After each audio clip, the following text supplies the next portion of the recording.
Welcome to Saints and Feasts of the Catholic Calendar, meeting the greatest men and women who have ever lived.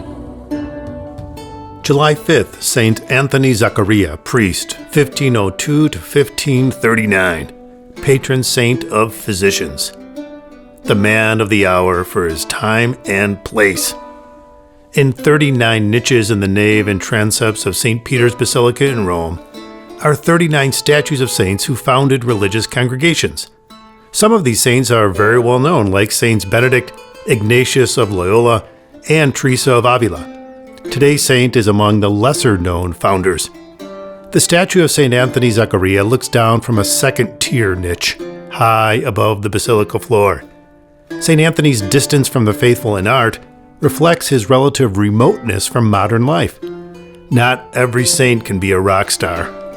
The Church preserves the legacy of this holy man on its universal calendar, though, for very solid reasons.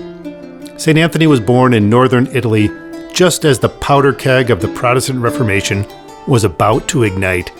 He studied medicine and became a practicing physician, but his real love was people's souls, not their bodies, and he dedicated most of his time to teaching the catechism to the poor. Like so many priestly vocations, others recognized his gifts before he saw them himself. Friends and family encouraged him to study for the priesthood. St. Anthony was ordained in 1528 and soon moved to the bustling city of Milan. He became a roving chaplain to nobles and to diverse lay groups committed to charitable works, and to invigorating Milanese society with an authentic Catholic spirituality. Along with two noblemen, St. Anthony founded a congregation of priests whose goal was to regenerate and revive the love of divine worship and a properly Christian way of life by frequent preaching and faithful ministering of the sacraments. There is nothing new, creative, or groundbreaking in such goals, but as would be highlighted a few decades after St. Anthony by St. Charles Borromeo, the vigorous Archbishop of Milan, northern Italy in the 16th century was in a state of religious decrepitude. Today's saint and his co-founders needed to found a congregation to blow life into the dormant coals of people's faith and to rekindle their love of the Mass and the Holy Eucharist. No one else was carrying out these fundamental evangelical tasks. The secular clergy were moribund, and bishops often did not even reside in their dioceses. Someone had to do something, and thus the clerks regular of St. Paul beheaded was born and formally recognized in 1535. The congregation's members became more commonly known as the Barnabites, after a church in Milan where they were eventually headquartered, or perhaps due to St. Barnabas' status as one of St. Paul's closest companions.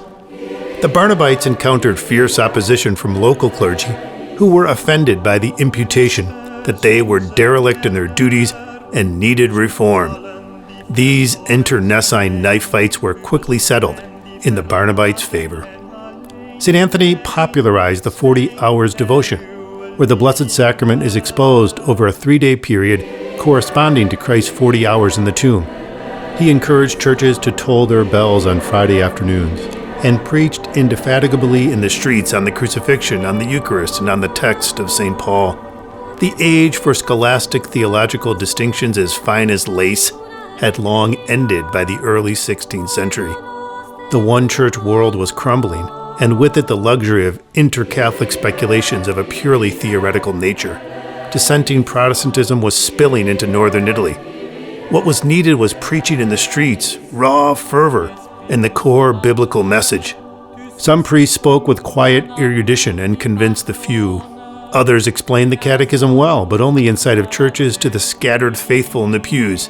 St. Anthony's method was, essentially, to walk into the town square, light his hair on fire, and yell, "Watch me burn." It worked, but not for long. St. Anthony Zaccaria flamed out at the early age of 37. He was canonized in 1897, and his remains are venerated today in the crypt of the Barnabite Church in Milan. The congregation he founded is of modest size, yet still vigorously serving in the heart of the Church. St. Anthony Zaccaria, inspire us to do the simple things of our faith well, before we attempt to do the complex things less well. Keep us focused on the events of the gospel as the Church presents them to us through her structure, her sacraments, and her devotions. Amen.